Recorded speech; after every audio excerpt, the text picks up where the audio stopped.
నీ మనస్సును ఆయన నూతన వ్యక్తిగా, వాక్యం నూతన వ్యక్తిగా నిన్ను మార్చేస్తాడంట. దేవుని స్తోత్రం. ఏంటి నూతన వ్యక్తిగా మారటం ఏంటి? నూతనమైన జీవితం రావటం ఏంటి? వస్తుందా? రాదా? వస్తుందంటారా? పొందుతామంటారా? కానీ మనకి ఎటువంటి ఆశ ఉండదు. అంత అయిపోద్ది, అంత శూన్యం. కానీ యేసయ్య తిరిగి లేచాడు. హల్లెలూయా. అయిపోయింది అక్కడ అంతా? ఏమైనా మిగిలిందా? అంతా బూడిదే. కానీ ఆయన తిరిగి లెగిచాడు. దేవుని స్తోత్రం. అంటే ఏంటి ఇక్కడ చెప్పండి? ఏంటి దీనికి అర్థం ఏంటి? వాక్యం అంట ప్రార్థన అంట నిన్ను కొల్లనివ్వదు. హల్లెలూయా. నిన్ను పాడవనివ్వదు. హల్లెలూయా. నువ్వు చెడిపోనివ్వదు. హల్లెలూయా. ఒకవేళ చెడిపోయినా, ఒకవేళ చెత్తగా మారిపోయినా, ఒకవేళ రూపం లేకుండా అయిపోయినా, ఒకవేళ నీ జీవితంలో ఏమీ లేకుండా అయిపోయినా, ఆయన అంటున్నాడు, ఆయన వాక్యం నిన్ను నూతన వ్యక్తిగా నిర్మించబోతుంది. హల్లెలూయా. నూతన వ్యక్తిగా నీ కుటుంబాన్ని కట్టబోతుంది. హల్లెలూయా. నూతనమైన జీవితాన్ని ఇవ్వబోతుంది. హల్లెలూయా. నూతనమైన బ్రతుకుని ఇవ్వబోతుంది. దేవుని స్తోత్రం. నూతనమైన ఫలభరితాన్ని ఇవ్వబోతుంది. హల్లెలూయా.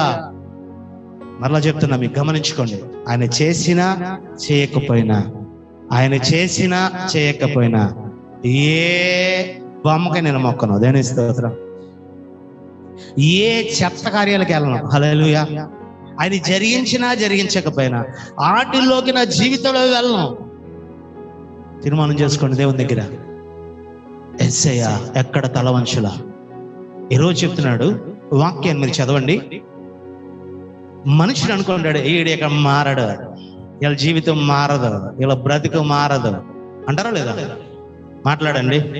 మిమ్మల్ని మీరు అనుకుంటున్నారా లేదా? నిజమా కదా? మిమ్మల్ని మీరు అనుకుంటారా లేదా? రోజు ఆ జీవితం మారదు, నా బ్రతికి అంతా అయిపోయింది, అంతా. ఆ ఏడుపు ఎలా వస్తుందో తెలుసా? కట్టలు తెంచుకుని బయటకు వస్తాయి,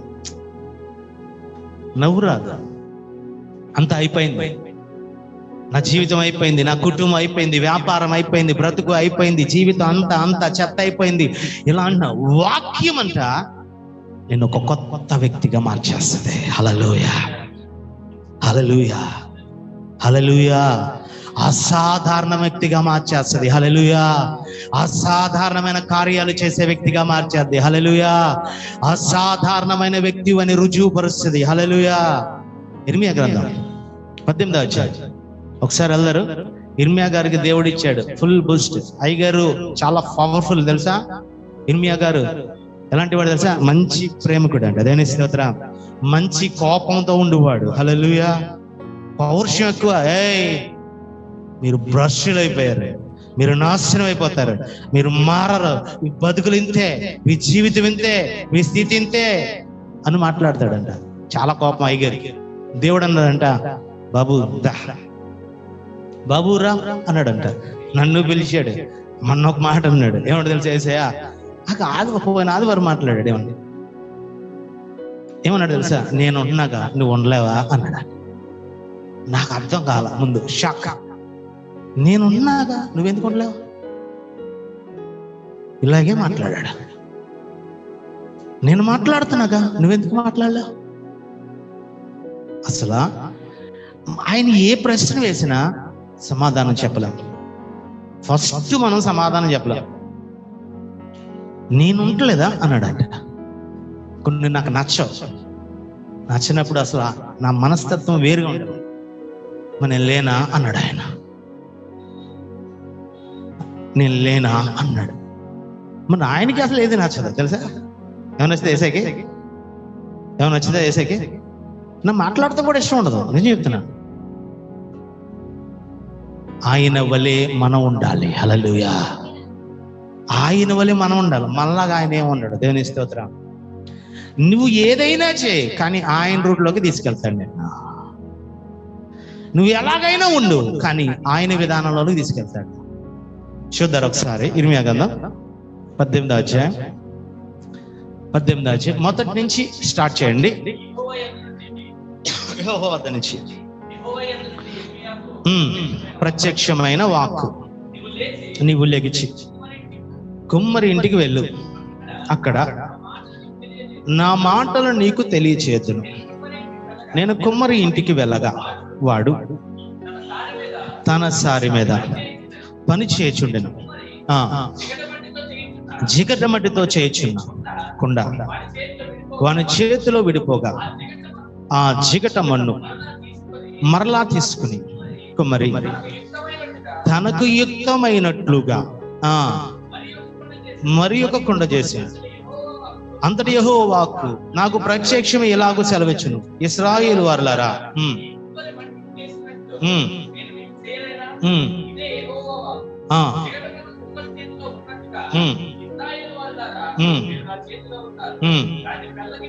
దాన్ని పెళ్ళగించుననియు విరగొడుదననియు నశింపచేయుదుననియు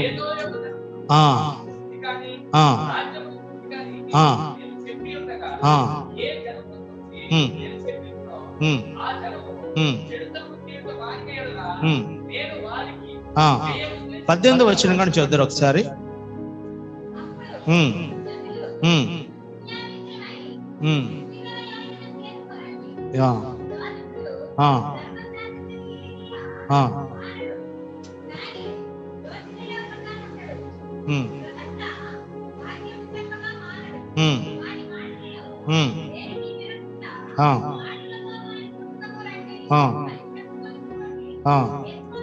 చాలు.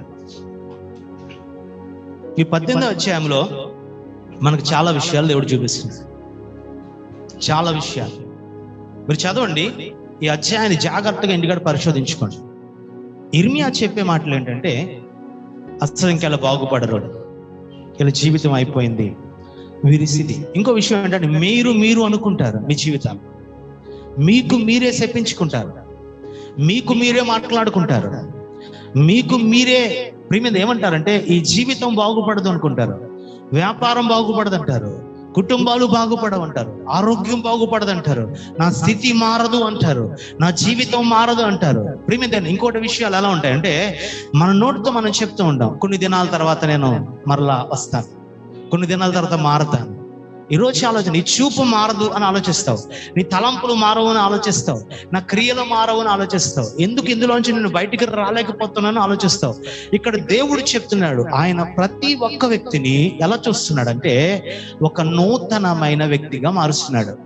సారి మీద దిగుతున్నాడు. దేని మీద అండి? సారి మీద. మోషేని తిప్పాడా లేదా? ఎలా తిప్పాడని మోషేని? ఎలా తిప్పాడు? 40 కాదు 80 సంవత్సరాలు తిప్పాడు. ఏం చేశాడండి? మొదట ఒక 40 సంవత్సరాలు ఆ మిద్యాను అరణ్యంలో మామగారింటికాడ, నాకు ఇంక బాగుంది, జీవితం బాగుంది, ఎక్కడే కూర్చుని తినవచ్చు, ఇక్కడే బతకొచ్చు, ఇక్కడే ఉండొచ్చు అని చెప్పి అనుకుంటున్నాడు. అక్కడ దేవుడు తిప్పాడు. 40 సంవత్సరాలు గొర్రెలను కాయటం నేర్పించాడు. ఎండలో తిప్పడం, వర్షంలో తిప్పడం, ఎక్కడ మేపాలి, ఎలా మేపాలి, ఏ విధంగా మేపాలి, అసలు కాపరి ఏ విధంగా ఉండాలి, కాపరి ఏ విధంగా జీవించాలో తిప్పుతూనే వచ్చాడు, నల కొడుతూనే వచ్చాడు, విర్ర కొడుతూనే వచ్చాడు. ఎన్నో విషయాలు తిప్పాడు మోషేని. తిప్పి ప్రేమ సరి చేశాడు. మోషే గారు మరలా ఏమయ్యాడు తెలుసా? దేవుని చేతిలో విడిపోయాడు. దేవుడు చెప్తున్నాడు, నిన్ను తిప్పుతాడు. ప్రేమింది వినబడలారా? దావీదును దేవుడు తిప్పుతూనే వచ్చాడు, యేసేపును దేవుడు తిప్పుతూనే వచ్చాడు, దానియేలును దేవుడు తిప్పుతూనే వచ్చాడు. సారి మీద ఎక్కించిన తర్వాత ఆ మట్టి, ప్రేమింది వినబడలారా, ఫస్ట్ మట్టి తయారు చేయబడాలంటే నలకొట్టబడాలి. 18వ అధ్యాయంలో చదివితే ఏం చేస్తాడండి? ఎక్కడో మట్టి తీసుకొచ్చాడంట. నువ్వు ఎక్కడ మట్టివో నీకు తెలియదు, ఎక్కడ పుట్టావో తెలియదు, ఏ చోట ఉన్నావో తెలియదు, ఎక్కడ మట్టివో నీకు తెలియదు. కానీ ఆ మట్టిని తీసుకొచ్చి దాన్ని ఏం చేస్తాడంటే దేవుడు, దాన్ని కళ్ళము చేసి నీరు పోసి, ప్రేమింది వినబడలారా, కళ్ళము చేశాడంట. సరి చేస్తున్నాడు దేవుడు. నేను అధికారం తీసుకుంటానన్నాడు, నేను బాగు చేస్తానంటున్నాడు, నేను సరి చేస్తానంటున్నాడు. కళ్ళము తీసుకుని సరి చేసి అందులో నీరు పోసి నానబెట్టి వాక్యము చేత ఉతక స్నానం చేపిస్తున్నాడండి. వాక్యం నీలో పోస్తున్నాడు. వాక్యం నీ హృదయాన్ని కడుగుతుంది. వాక్యం నీ మనసును కడుగుతుంది. నీ తలంపులు, ఆలోచనలు అన్ని నీ చూపును వాక్యం కడుగుతుంది. ప్రేమ దేవుడు కడిగటమే కాక ఏం చేస్తుంది, అదే వాక్యములో నువ్వు నానబడిన తర్వాత మరలా తొక్కుతున్నాడు. ఎందుకంటే ఏ రాళ్ళు ఉన్నాయో, గాలి బుడగలు ఉన్నాయో, ఏమున్నాయో తెలియదు నీ జీవితంలో, నీ హృదయంలో మరలా నేను నలకొడతాడు, మరలా నలకొడతాడు, మరలా నలకొడతాడు, మరలా నలకొడతాడు.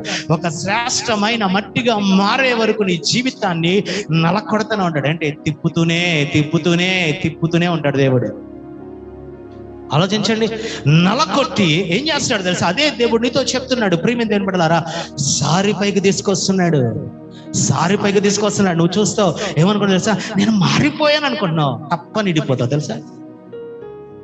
నా జీవితం మాదిరిగా మారిపోయింది అనుకుంటావు, మరలా ఇడిపోతావు, మరలా జారిపోతావు, మరలా లోకంలోకి వెళ్ళిపోతావు. నిన్ను చూసిన వాళ్ళు అనుకుంటారు ఇలా పరిశుద్ధుడు అన్న, మరలా లోకంలోకి వచ్చేస్తావు. ఇలా మారిపోయారు, మరలా లోకంలోకి వచ్చేస్తావు. ఈ జీవితం బాగుపడింది అనుకుంటావు, మరలా లోకంలోకి వస్తావు. కానీ అంటున్నాడు ఆయన చెప్తున్నాడు, చెప్తే అయిపోయింది నీ జీవితం, ఇడిపోయింది, మొక్కలు మొక్కలు అయిపోయింది తెలుసా నీ జీవితం. పరిశోధించుకోండి.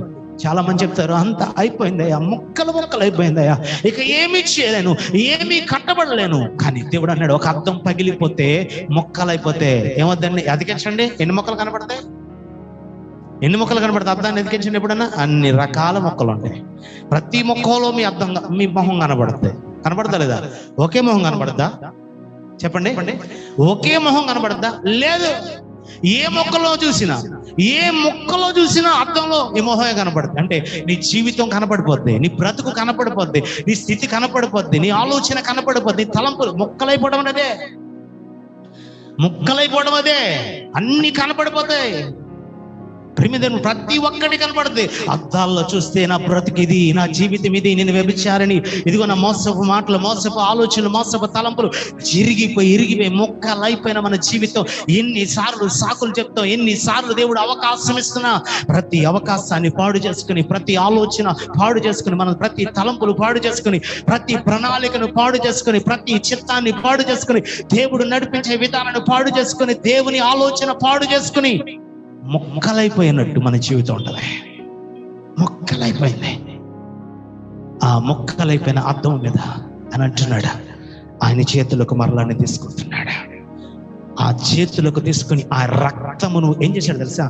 ఆ మొక్కల్లో పోసాడు. దేవుని స్తోత్రం. ప్రేమిందేవుడు ఆ రక్తమును మొక్కలలో పోసినప్పుడు అంట ఆ అద్దము ఎలాగైనా మొక్కలుగా ఉన్న అద్దాన్ని ఒకటిగా మార్చేశాడు. దేవుని స్తోత్రం.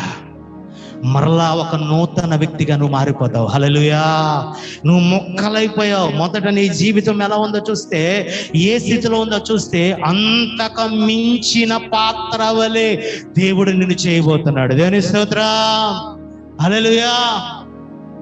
అంతకు మించిన పాత్ర వలె. ఎన్నిసార్లు ఇడిపోయినా, ఎన్నిసార్లు పాడైపోయినా, ఎన్నిసార్లు నాశనం అయిపోయినా, ఎన్నిసార్లు నీ జీవితం పతనం అయిపోయినా, ఆయన వాక్యం నేనేం చేస్తా తెలుసా? ఒక అంతకు మించిన పాత్ర వలె. మోషే మొక్కలైపోయాడు. అంతకు మించిన పాత్ర అంటే 30 లక్షల మందికి దైవజనుడు. ఈరోజు ఒకప్పుడు దావీదు మొక్కలైపోయిన వాడే అంతకు మించిన వాడిగా దేవుడు మార్చాడు.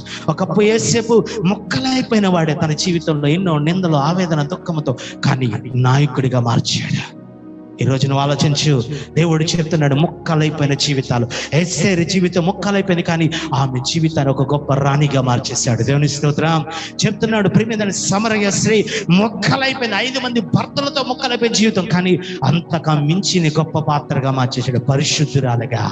ఈరోజు నీతో చెప్తున్నాడు దేవుడు, మర్దలేని మరియ జీవితం అంతకు మించి, అపోస్తలుడు పౌలు జీవితం అంతకు మించి, దావీదు జీవితం అంతకు మించి. ప్రియమైన బిడ్డలారా, ఈరోజు అదే వాక్యం నిన్ను అంతకు మించిన గొప్ప పాత్రగా చేయబోతుంది. హల్లెలూయా.